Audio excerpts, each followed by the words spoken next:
5 আগস্টে পালাবার 4 দিন আগে তুমি জামাত ইসলামীকে নিষিদ্ধ করেছিলে। মাত্র 4 দিন সময় লেগেছে, বাংলাদেশ থেকে তোমাকে পালাতে বাধ্য করেছে। ওই দিন যদি শেখ হাসিনা বিদায় না নিত, শাহবাগ, উত্তরা, রাজধানী ঢাকার চতুর্দিক থেকে লক্ষ কোটি জনতার যে উত্তর ঢেউ গণভবনের দিকে ছুটেছিল, হাসিনা যদি ওখানে থাকতো কি পরিণতি হতো আমরা তো জানি না। মেহেরপুরে বাংলাদেশ জামায়াতে ইসলামীর কর্মী সম্মেলন 2024 অনুষ্ঠিত হয়েছে। শুক্রবার 22 নভেম্বর বিকেল 3টার দিকে মেহেরপুর শহরের ডক্টর শহীদ শামসুজ্জোহা পার্কে এই কর্মী সম্মেলন অনুষ্ঠিত হয়। বাংলাদেশ জামায়াতে ইসলামী মেহেরপুর জেলা শাখা আয়োজিত কর্মী সম্মেলনে সভাপতিত্ব করেন মেহেরপুর জেলা আমির মাওলানা মোহাম্মদ তাজউদ্দিন খান। সম্মেলনে প্রধান অতিথি হিসেবে উপস্থিত ছিলেন বাংলাদেশ জামায়াতে ইসলামীর সেক্রেটারি জেনারেল ও সাবেক এমপি অধ্যাপক মিয়া গোলাম পরওয়ার। বিশেষ অতিথি হিসেবে উপস্থিত ছিলেন কেন্দ্রীয় নির্বাহী পরিষদের সদস্য ও যশোর কুষ্টিয়া অঞ্চলের পরিচালক মোবারক হোসাইন, কেন্দ্রীয় মজলিসের শূরা সদস্য ও অঞ্চল টিম সদস্য ডক্টর আলমগীর বিশ্বাস, কুষ্টিয়া জেলা আমির অধ্যাপক আবুল হোসেন ও চুয়াডাঙ্গা জেলা আমির অ্যাডভোকেট রুহুল আমিন।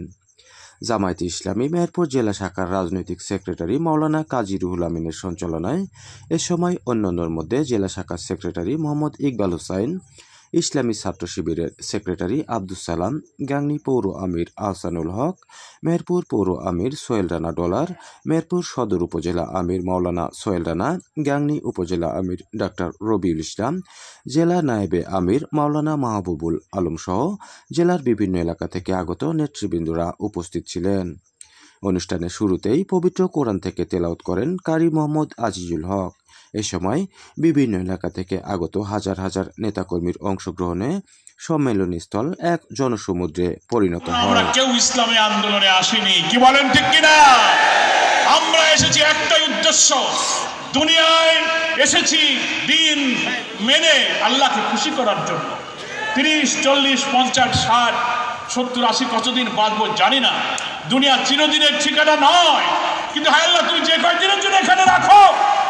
খাওয়ার জন্য আসি নাই, ঘুমানোর জন্য আসি নাই, তোমার দিন মানার জন্য থাকতে হয়, তাই দুটো রুটি রুজির দরকার, থাকতে হয় তাই একটা ঘরের ঠিকানা দরকার। কিন্তু সময় ফুরিয়ে গেলে তোমার কাছে চলে যাব। আসল উদ্দেশ্য হলো তোমার দিনকে বিজয়ী করার জন্য নিজের জীবনকে আমি তোমার সন্তুষ্টির আলোকে গড়ে তুলবো। এটাই হচ্ছে আমার জীবনের আসল উদ্দেশ্য।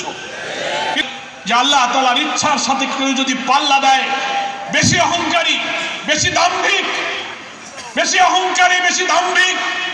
প্রতিহিংসা পরায়ণ, ইসলাম বিদ্বেষী হয়ে যখন শাসকরা মুসলিম উম্মাহর উপর নির্যাতন চালায়, আল্লাহ তাআলা তাকে ছাড় দেন না। আজকের এই ঐতিহাসিক কর্মী সম্মেলন সেই জুলাই আগস্টের ঐতিহাসিক গণ অভ্যুত্থানের ফসল, নাকি বলেন? আমরা আজকে শ্রদ্ধার সাথে স্মরণ করছি প্রায় 2000 ছাত্র জনতা এখানে রক্ত দিয়ে শহীদ হয়েছে, 40,000 মানুষ আহত হয়েছে। আহতদের চিৎকার এখনো থামেনি। 3 মাস হয়ে গেল। তাদের যে ত্যাগের বিনিময়ে মহান আল্লাহ আমাদের এই মুক্তির সুযোগ দিয়েছেন। এর পিছনে 15 বছর ধরে জামাত ইসলামী সহ সকল রাজনৈতিক দল আমরা এই ফ্যাসিবাদের বিরুদ্ধে, অত্যাচারী শাসকের বিরুদ্ধে আন্দোলন করছিলাম। বারবার তারা আমাদের আন্দোলনের উপরে অত্যাচার চালিয়েছে, নিষ্ঠুরতা চালিয়েছে, গ্রেফতার করেছে। 14, 18, 24-এর মতো 3টা নির্বাচনে আমাদেরকে ভোট দিতে দেয়নি। হাজার আন্দোলন করার পরেও সে আন্দোলন সফলতার শীর্ষে চলে গিয়েছে এই ছাত্র জনতার অবিস্মরণীয় ত্যাগের মাধ্যমে। প্রিয় কর্মী ভাইরা, আমরা মনে করি আমাদের যে প্রিয় নেতাদেরকে কারাগারে ফাঁসিতে ঝুলিয়ে হত্যা করা হয়েছে। আমাদের প্রিয় আমির জামাত মাওলানা মতিউর রহমান নিজামী, আলী আহসান মোহাম্মদ মুজাহিদ, কামারুজ্জামান, আব্দুল কাদের মোল্লা, মীর কাসেম আলী কোনো অপরাধ করেনি। মিথ্যা মামলা, সাজানো বাদী, সাজানো এজাহার, সাজানো ট্রাইব্যুনাল, সাজানো বিচারক দিয়ে শুধু রাজনৈতিক প্রতিহিংসা পরায়ণ হয়ে ইসলামী আন্দোলনকে ধ্বংস করার জন্য আদালতের ঘাড়ে বন্দুক রেখে তাদেরকে জুডিশিয়াল কিলিং বা বিচারিক হত্যাকাণ্ড করা হয়েছে। এদের বিরুদ্ধে যেসব অভিযোগ আনা হয়েছে একটা লাইন একটা শব্দ সত্য নয়। এরপরে অধ্যাপক গোলাম আজম, মাওলানা আবুল কালাম মোহাম্মদ ইউসুফ, মাওলানা আব্দুল সোহান, সাতক্ষীরার এমপি আব্দুল খালেক মন্ডল, অধ্যাপক নাজির আহমদ এবং আরো অনেক শীর্ষ নেতৃবৃন্দকে মিথ্যা মামলা দিয়ে কারাগারে তিলে তিলে আটকে রেখে তাদেরকে হত্যা করা হয়েছে।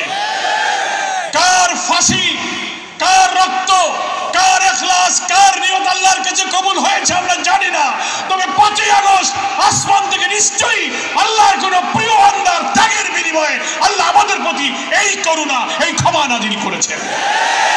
আল্লাহ তাআলা আমাদের প্রিয় শহীদ, প্রিয় নেতৃবৃন্দের শাহাদাতকে কবুল করুন। তারা যদি আজকে জীবিত থাকতো, আজকের ঐতিহাসিক সম্মেলনে তারা শরীক হতে পারত, কি বলেন ঠিক কিনা?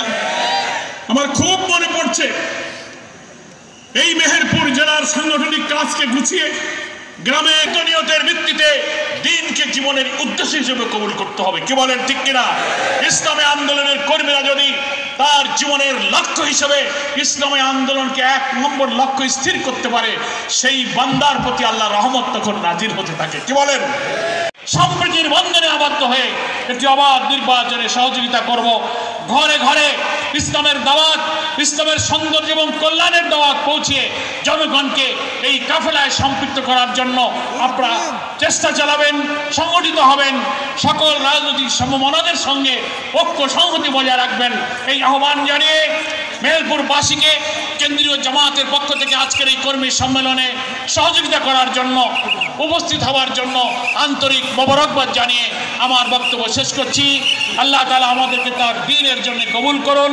ওয়া তাওফীকি ইল্লা বিল্লাহ, হাযা মা ইনদি ওয়াল ইলমু ইনদাল্লাহ, আলাইহি তাওয়াক্কালতু ওয়া ইলাইহি উনীব। আসসালামু আলাইকুম ওয়া রাহমাতুল্লাহি ওয়া বারাকাতুহু।